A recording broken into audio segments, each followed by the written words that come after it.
मान लीजिए इलेक्शन चालू हुआ और इस इलेक्शन में राजनीतिक पार्टियों ने अपना अपना उम्मीदवार खड़ा किया। लेकिन कुछ लोगों को लगा कि सभी उम्मीदवार हमारे लिए या फिर देश के लिए सही नहीं है। ऐसे में वे लोग वोट डालने नहीं जाएंगे।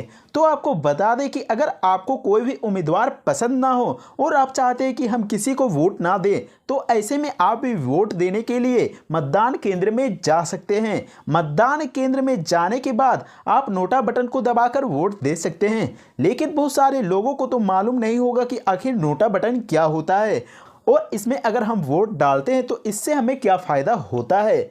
तो सबसे पहले बात कर लेते हैं कि आखिर नोटा बटन क्या है और ईवीएम मशीन में नोटा बटन को क्यों ऐड किया गया। तो जैसा कि मैंने पहले बताया कि चुनाव में अगर किसी व्यक्ति को लगता है कि उसके अनुसार कोई भी उम्मीदवार योग्य नहीं है तो वह नोटा बटन को दबाकर वोट डाल सकता है। पहले ईवीएम मशीन में नोटा बटन ना होने के कारण बहुत सारे लोग वोट देने के लिए जाते ही नहीं थे।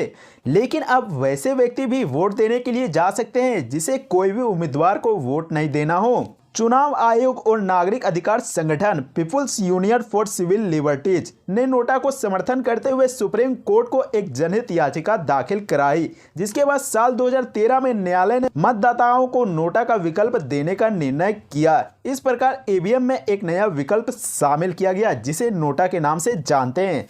नोटा की फुल फॉर्म होती है नन ऑफ दी एबव, मतलब इनमें से कोई नहीं। भारत के अलावा 13 देश ऐसे हैं जहां पहले से नोटा का प्रयोग किया जाता है, जिनमें अमेरिका, कोलंबिया, यूक्रेन, रूस, Bangladesh, Brazil, Finland, Spain, France, Chile, Sweden, Belgium, Greece शामिल है और भारत इस लिस्ट में 14वें नंबर पर आता है। इनमें से कुछ देश ऐसे भी हैं जहां नोटा को राइट टू रिजेक्ट का अधिकार मिला हुआ है, जिसका मतलब है कि अगर नोटा को ज़्यादा वोट मिलते हैं तो चुनाव रद्द हो जाता है और जो प्रत्याशी नोटा से कम वोट लाता है वो दोबारा चुनाव नहीं लड़ सकता।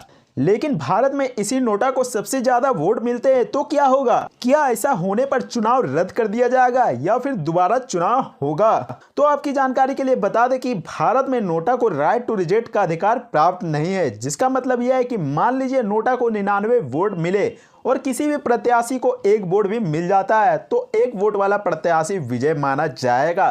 साल 2013 में नोटा के लागू होने के बाद चुनाव आयोग ने साफ कह दिया है कि नोटा के वोट केवल गिने जाएंगे, मगर नोटा की संख्या अगर प्रत्याशी से ज्यादा भी हो तो भी चुनाव पर कोई असर नहीं पड़ेगा। अब सवाल उठता है कि हमें नोटा पर वोट करना चाहिए या फिर नहीं। तो मेरे अनुसार नोटा पर वोट नहीं करना चाहिए, क्योंकि अगर हम नोटा पर वोट करते हैं और नोटा की वोटों की संख्या ज़्यादा हो जाती है तो भी हमें कोई फ़ायदा होने वाला नहीं है, क्योंकि जो भी उम्मीदवार नोटा के बाद जितना अधिक वोट लाया होगा वही उम्मीदवार विजय घोषित किया जाएगा।